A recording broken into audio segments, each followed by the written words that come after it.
here's somebody that has chicken butt, and you probably wouldn't immediately say when you saw her, oh, she has chicken butt. But she does. Typically, people with chicken butt, there's a sort of constellation of findings, other things associated with chicken butt that we see. And usually those patients will have a wider pelvis at the top, going narrow at the bottom, sort of a kind of, V shape. And they'll also have a negative vector. So meaning that this part is typically pushed back. But here she doesn't have any of those things, and she actually has a pretty nice result before we've even started just from the lipo. But when we come and actually look at her butt, I'm just about to inject, is you can see this chicken butt. And I just want to show you kind of what it really is, and I'll show you what I do to correct it. It's not totally corrected, it's improved. That's an important point to know. Although I think this patient, just given that she doesn't have those other things that are typically associated with a chicken butt, she'll probably get a better result than usually patients with a chicken butt will get.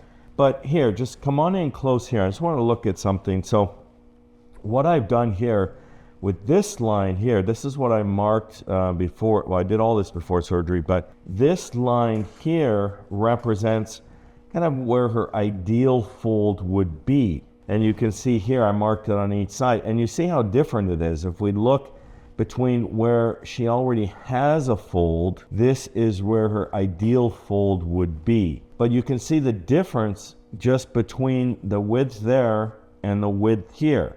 And that's typical because we have asymmetries all over our body. So, and even on this fold here, she actually has a real fold, like it's actually there. And where my pen went, it went right into the natural fold.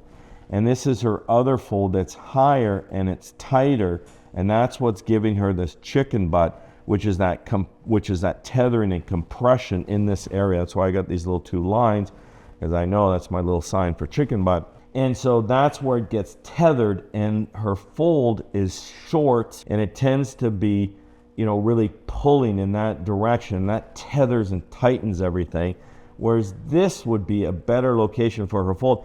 Now, this is just my line that I imaginary drew, and she doesn't even have she doesn't have this fold on this side, but actually this side she does. You can't really see as well because the purple has obscured that, but there really is a fold here. So what I'm going to do is I'm going to not inject in these central parts, because that's where you can have that chicken butt that will hang down. So that's a big no-no for me. I don't inject any fat into this area here because that's going to make the chicken butt worse. What I really want to do is focus on this and try to get that reestablished, because that really shouldn't be the fold that's in there. Her fold should be here. And it is here on this side, which tells me that I'm sort of on the right track here. So what we want to do is inject to get rid of this tethering and hollowness, not inject here where it's going to make it worse. And then I'm going to blend down through this area to try to give her the illusion that her fold is a little bit lower. Remember, I can't make a fold. I can't make that tissue go in. You'd have to go in and sew it down, and it wouldn't even work. So I can't make a new fold, but I can give an illusion that the fold is in a little bit different position, especially with the chicken butt where those folds are up high and they're tight. So, okay, enough talking, let's get working.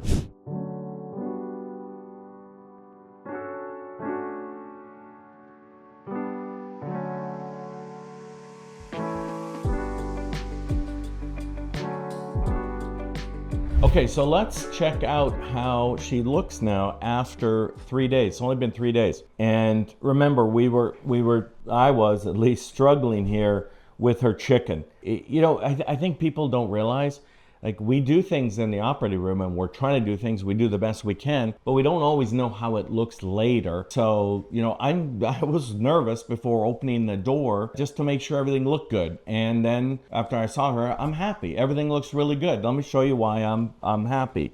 And the thing is, we can't always achieve what we set out to do, but usually we can get it better. And I think here, actually we really do, we have achieved things. So just let me bring you back up to speed. Remember, she had this kind of false fold here, and I was able to bring that down and blend that in, so that looks good.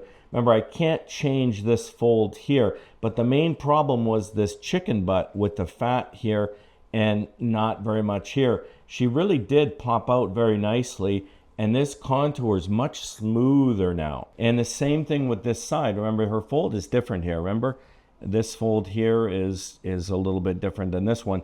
This one is where this kind of imaginary fold is closer to where her true fold is, where this imaginary fold is further. But that we can't change, so we're not going to cry about it. And it looks great anyway. But here, this is the part where I'm looking at, because this is the chicken part where it hangs down, but this is the part that gets tethered and stuck. In correcting chicken butt, some people pop more than others. Just like when you're doing a BBL, some people pop more than others. But she popped out really nicely. So when I'm looking at this, I think I look at it a little bit differently, because I'm always looking just for the line for the contour. And so I'm always looking for the outside contour. That's that convex part of the OG. But here, when we're trying to correct this, we're looking for that contour. And I really like how that contour looks, because it's nice and smooth. It's not lumpy in here. That's the problem with the chicken butt. You usually get a part that hangs out and part that sticks in. Now we just have something smooth. Remember, I didn't put anything here in this central part, because I didn't want to emphasize this coming out, and I wanted to make sure I could get this to match that. So I don't want to make that bigger to begin with. But this is nice and matched. That's nice and smooth. That's a really pretty line. And overall, she just has a really pretty shape. And I know she is happy, but it's early. But at least if we start off, we have a good shape to begin with. It usually doesn't go wrong from there. We just kind of keep on, and everything just kind of shrinks and heals. So chicken butts are always very interesting to me, because there's so much variability, even though it's the same kind of issue, the same problem. There's so much variability to it, and it's fun when we can have some success. So I think we got some here.